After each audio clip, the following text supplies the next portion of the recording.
Hello everyone, Chris Campbell here in the clock shop. We have a very old clock on the workbench this evening.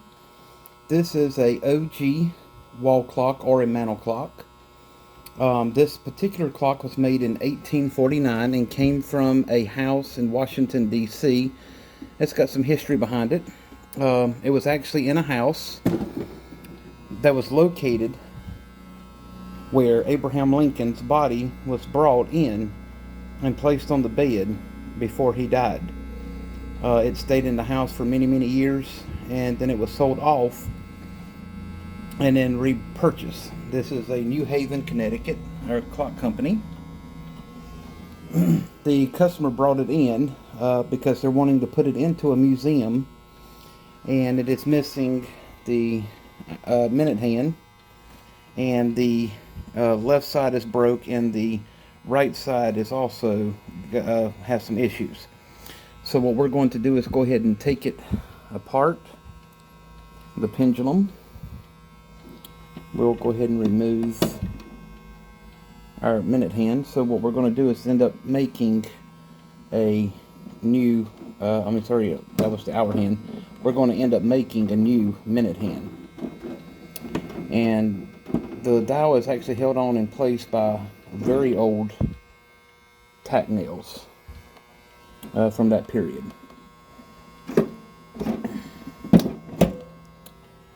And then the dial just pops right off.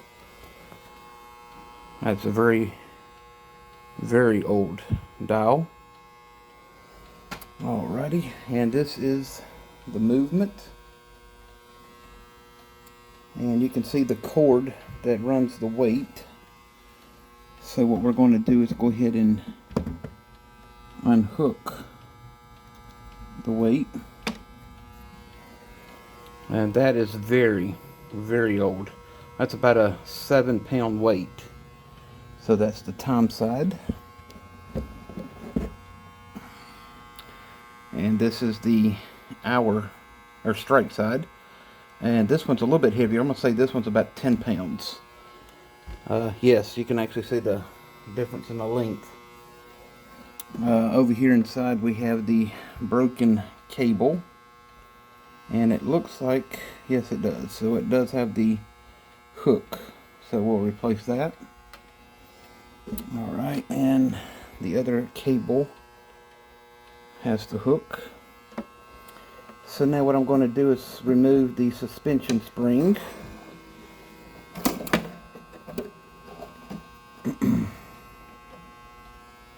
Okay. At some point this has been replaced. This is a modern day suspension spring. Back then it would have been a brass lanyard or a wire with a leader at the end. So somebody's replaced this at some point, but that does not matter or affect the value. Now we're going to, let's see, how are we going to do this? So on top here we have the caps which hold in place. I'm going to see if I can just pry. Yeah. Slide it over, and there's the wheel that the rope would fit in. And we'll check over here on this one. That one just pops right off. Okay. What I'm going to do now is feed. There we go. Alright. I'm just going to let that drop.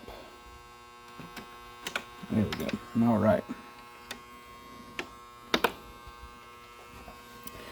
It does take a screw in the back. I'm going to pause it a second and get my screwdriver. Okay, so now we're going to unscrew this piece of wood that is locking the movement. I have an ogee clock that's just like this that I bought from a friend of mine a couple of years ago, and it's hanging in my wall. It's just like this, as a matter of fact, except it's in a little bit better condition than this one. It was a good friend of mine from church, and they were selling some clocks and I purchased it. Alright, so we have that piece. And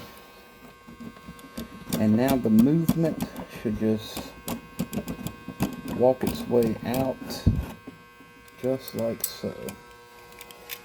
Alright. So let's go ahead and get this over on the bench and see what we have to work with. Alrighty. So we have the ogee clock movement on the bench. And I can tell that it does need a lot of work. The first things first, we're going to go ahead and remove our crutch, or verge, I should say. So we'll pop that out. And let's see. Yeah, that definitely needs some attention. We got a lot of worn spots. Alright. Put that over to the side. What I'm going to do now is remove these nuts on the bottom so we can access the movement a little bit better. This is basically the bottom part post that holds it in place.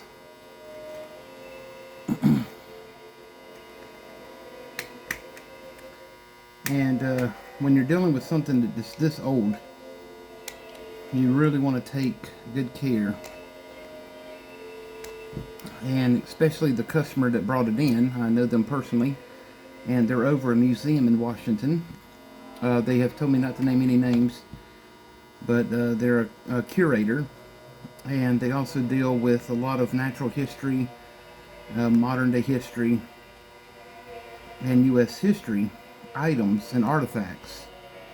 And so they want to get this clock working again so it can go into an exhibit at the museum,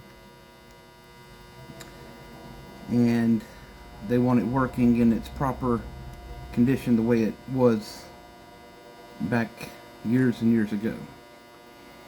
Alright, so now we'll take that off. And boy, you can tell the age. That is very, very old. Alright, there's one hook, two hook, and our brass nut. Another tall tale sign that this is extremely old is they used old-timey nails to hold the plates together. You never see that nowadays. Most of these plates are held in place by either screws or E-clips. So this is extremely old. So we're gonna take that off.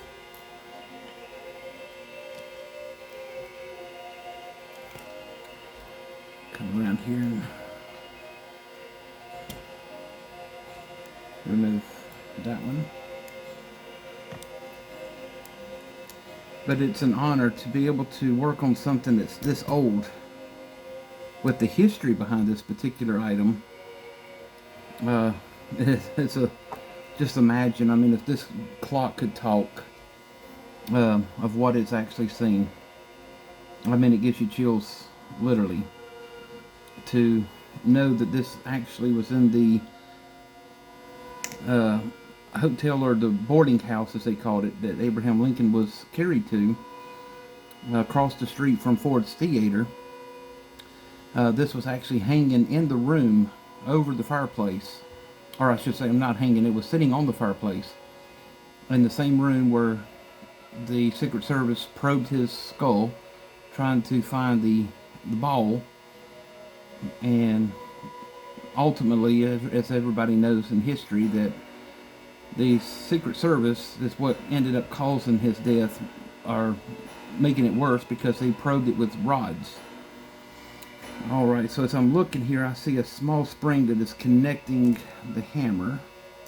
So we want to take delicacy in making sure that we do not mess this up. there we go. Okay. So we want to be sure that that is put back in place. There's also a pin or wire here. Not quite sure why.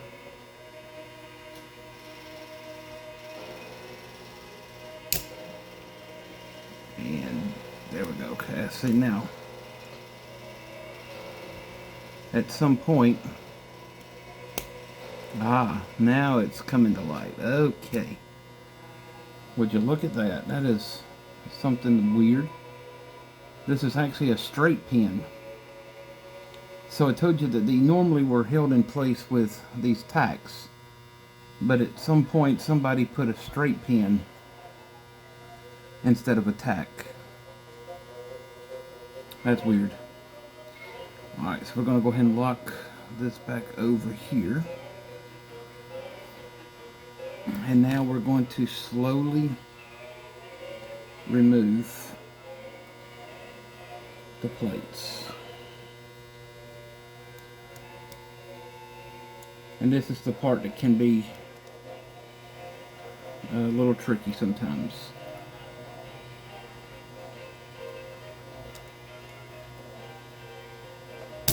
There we go. All right.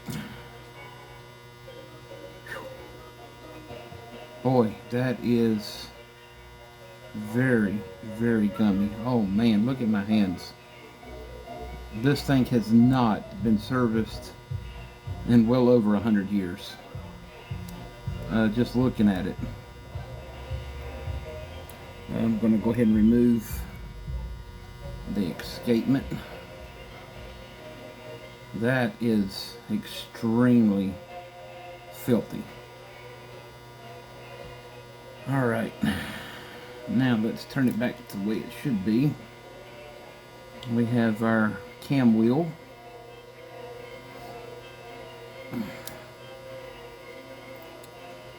We have our count lever. Alright, so that goes here. We have our governor, or our fly. And right off, I can see that there's a bad tooth in the lanyard pinions right there. So those are going to need to be addressed. We also have our center wheel with the cannon pinion. Alright. Our intermediate wheel. This is our count wheel that is broke. This is the old cable.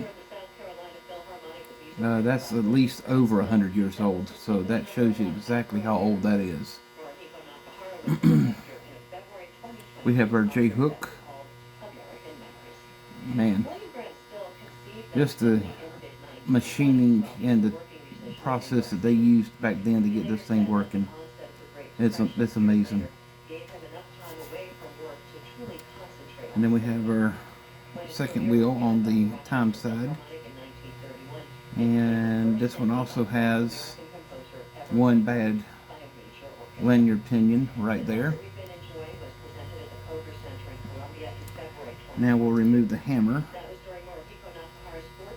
That is old. Man. Alright. And then last but not least is the great wheel. And this one has the cable, which we're going to use this cable, so we're not going to remove it. It's in good condition. But look at the oil and the grease. I mean, it's just like gritty.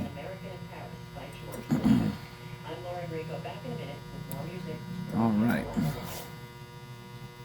And if we look at our movement, we have the stamp New Haven Clock Company. And let's see. Yes, down at the bottom, I can barely read it. It's barely legible, but it says June. I say that would be 6, so it'll be June 1840. 1841. So this is actually from 1841. So our customer was a little off. This is when this clock was actually made. But this is amazing. Alright, so what we're going to do now is get this clock into the cleaner, ultrasonic cleaner, clean it up. We're going to polish all of the pivots. We're going to make sure that the gears are nice and sharp and clean. There is going to be needing 2 bushings and a total of 4 lanyard pinions put in, and this clock should be back going. I'm actually on a deadline for this. Today is November the 14th, and they want this back by the end of November so that they can make its trip to Washington again and be placed in the museum for its opening exhibit at the first of the year. But let's see, that is a beautiful piece. And the governor's, this piece here, which is the warning part of the governor, this is something that you normally do not see in modern day clocks. So this shows you that this is before 1865, because they quit putting this little hook pin on the governor in 1865. So that definitely shows its age, that they have the warning pin on the governor that catches it. Because this clock does not have a warning wheel. And if it had a warning wheel, take for instance this wheel, you would have a pin sticking up in one spot of the clock.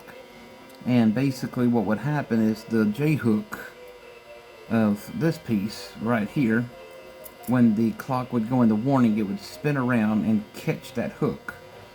And then on the hour, that hook would slowly raise to allow the wheels to go into strike mode. And then it would rotate and then reset itself. So this is an ogee clock, disassembled. A lot of history here. We're going to go ahead and get it in the ultrasonic, and I'll keep you up to date. This is going to be a multi-process clock restore of a historical ogee clock. Stay tuned.